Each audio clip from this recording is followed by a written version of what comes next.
छत्रपती संभाजीनगरमध्ये ही शाळा सुरू झाली आहे। तर शाळेच्या पहिल्याच दिवशी विद्यार्थ्यांचं इथे खास पद्धतीने स्वागत केलं। विद्यार्थ्यांना मोफत बस पास वाटण्यात येणार आहे। त्या बसमधून विद्यार्थ्यांना शाळेत जाण्यासाठी प्रोत्साहन करण्यात आले। तर परिवहन मंडळाचा हा अनोखा उपक्रम आहे।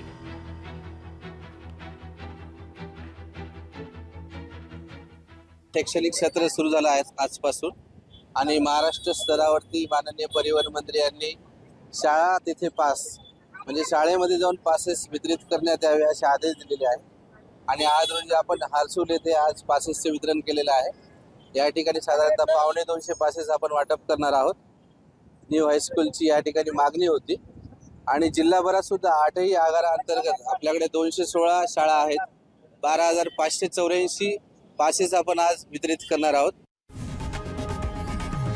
लोकशाही मराठी ऐका, पहा, जागरूक रहा।